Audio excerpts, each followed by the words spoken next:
नमस्कार। राज्य हिंदी संस्थान उत्तर प्रदेश वाराणसी से मैं ज्योति यादव, शोध प्रवक्ता हिंदी। आज हम लोग सरल, मिश्रित और संयुक्त वाक्य पर चर्चा करेंगे।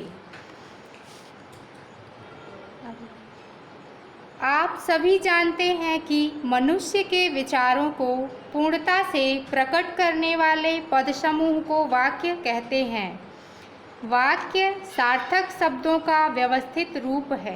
यदि शब्द भाषा की प्रारंभिक अवस्था है तो वाक्य उसका विकास है। वाक्य वह सार्थक इकाई है जिसके माध्यम से लेखक लिखकर तथा वक्ता बोलकर अपने भाव या विचार पाठक या श्रोता पर प्रकट करता है। वाक्य की उपयोगिता व्याकरणिक दृष्टि से तो है ही, हमारे दैनिक जीवन में भी उसकी उपयोगिता कम नहीं है। अतः वाक्य की इन्हीं विशेषताओं को ध्यान में रखकर महर्षि पतंजलि ने वाक्य की परिभाषा इस प्रकार दी है। पूर्ण अर्थ की प्रतीति कराने वाले शब्द समूह को वाक्य कहते हैं। सामान्य तौर पर वाक्य सार्थक शब्द का वह समूह है जिसमें कर्ता और क्रिया दोनों होते हैं, जैसे मोहन, सोहन, घर, बाग। यह एक शब्द समूह है पर इसमें क्रियापद एक भी नहीं है, अतः इसे हम वाक्य नहीं कह सकते। इसी प्रकार खाता है, रोता है, पढ़ता है आदि वाक्य में क्रियापद तो हैं परंतु कर्ता एक भी नहीं है, अतः यह भी वाक्य नहीं है।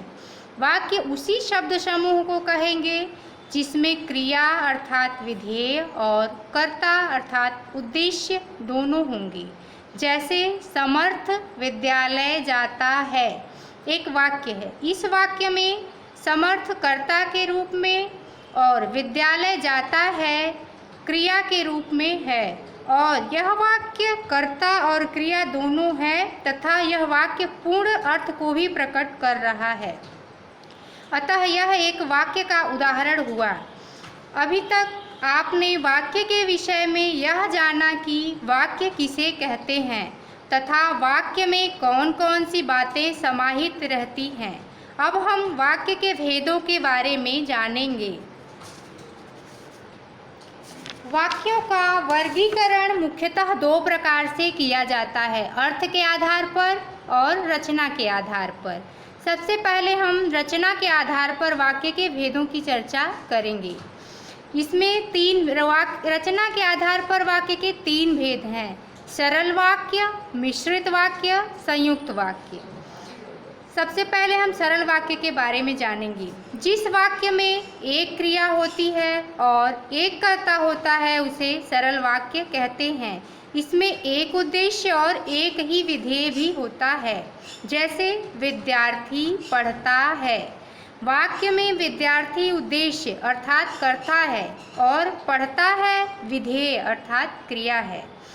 एक अन्य वाक्य लेते हैं, पवन और रवि जा रहे हैं।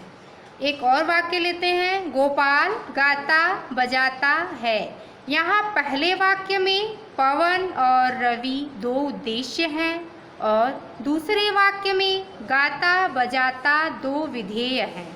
ये भी सरल वाक्य हैं क्योंकि इनमें संयुक्त या मिश्रित संरचना नहीं होती है। इस प्रकार के वाक्य भी सरल वाक्य के अंतर्गत ही आते हैं। अभी हमने सरल वाक्य के बारे में जाना, अब हम मिश्रित वाक्य किसे कहते हैं इसके बारे में चर्चा करेंगे। जब दो या अधिक सरल वाक्यों को एक वाक्य में इस प्रकार जोड़ा जाए कि उनमें कोई एक वाक्य प्रधान हो और शेष वाक्य आश्रित हों तो उसे मिश्रित वाक्य कहते हैं। एक उदाहरण लेते हैं, जैसे वह कौन सा भारतीय है जिसने महात्मा गांधी का नाम न सुना हो। प्रस्तुत वाक्य में वह कौन सा भारतीय है मुख्य वाक्य है तथा जिसने महात्मा गांधी का नाम न सुना हो आश्रित उपवाक्य है। अतः यह वाक्य एक मिश्रित वाक्य का उदाहरण है। जिसमें एक प्रधान उपवाक्य तथा दूसरा आश्रित उपवाक्य है। इस प्रकार के वाक्य मिश्रित वाक्य के अंतर्गत आते हैं। अब हम संयुक्त वाक्य के बारे में जानेंगे। जिस वाक्य में साधारण अथवा मिश्र वाक्यों का मेल संयोजक अव्ययों द्वारा होता है उसे संयुक्त वाक्य कहते हैं। जैसे समर्थ विद्यालय गया और तेजस घर आ गया। इस वाक्य में संयोजक अव्यय और का प्रयोग करके दो सरल वाक्यों को जोड़कर संयुक्त वाक्य बनाया गया है। एक अन्य उदाहरण लेते हैं जिसमें यदि तुम पढ़ोगे तो पास हो जाओगे और तुम्हारे पिता खुश होंगे। यहाँ पर दो मिश्र वाक्य, यदि तुम पढ़ोगे तो एक और पास हो जाओगे दो मिश्र वाक्य हैं तथा तुम्हारे पिता खुश होंगे एक सरल वाक्य है। इस प्रकार से यहाँ पे और संयोजक अव्यय जोड़ करके इन दो मिश्र वाक्य और एक सरल वाक्य को जोड़कर संयुक्त वाक्य बनाया गया है। इस प्रकार के वाक्य संयुक्त वाक्य के अंतर्गत आते हैं। अब हम आते हैं अर्थ के आधार पर वाक्य के भेद के बारे में जानेंगे।